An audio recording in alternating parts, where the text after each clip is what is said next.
আসসালামু আলাইকুম, hello everyone, welcome to another mini blog. তো ব্লগটা স্টার্ট করছি সকাল থেকে। দেখতেই পারছো গুড়ি গুড়ি বৃষ্টি পড়তেছে, ওয়েদারটা একটু মেঘলা মেঘলা, মনে হচ্ছে যে আজকে সারাদিনই বৃষ্টি পড়বে। দেন আমি আমার ব্রেকফাস্টে নিয়ে নিলাম একটা এগ এবং কিছু শসা। ইদানিং আমি কিছু হেলদি খাবার ট্রাই করতেছি। তারপর দুপুরের রান্নার জন্য আজকে কি নিয়েছি দেখেন। এটা হচ্ছে চাল কুমড়ো। আজকে চাল কুমড়ো দিয়ে দুটো রেসিপি বানায় ফেলবো।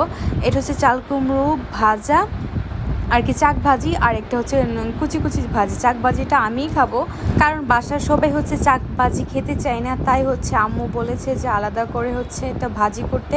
দেন আমি ভাজি বসিয়ে দিলাম, আস্তে আস্তে হতে থাকলো। দেন এর মধ্যে আরেকটা কি করলাম, পাপা সুন্দর করে আমাদের জন্য আনারস নিয়ে আসলো। একই দিন খেয়েছিলাম, ভালোই লেগেছিল, তো ভাবলাম আজকে যেটা আসছে সেটাও কেটে ফেলি, নয়তো নষ্ট হয়ে যাবে। সুন্দর করে কেটে কাঁচামরিচ লবণ দিয়ে ইচ্ছা মতো তারপর মাখিয়ে নিলাম। সাথে কিন্তু কাসুন্দি, ভাই কাসুন্দি দিলে এটা টেস্ট একদম দ্বিগুণ হয়ে যায়, মাস্ট ট্রাই। তারপর দুপুরের খাবার খেয়ে নিলাম। এখানে আমি দুইটাই নিয়েছি, চাল কুমড়ো ভাজা ভর্তা এবং চাল কুমড়ো চাক ভাজিও নিয়েছিলাম আর কি।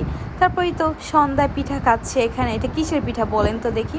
আচ্ছা থাক, আমিই বলে দিই, এটা শুটকি পিঠা, one of my favourite. Tata.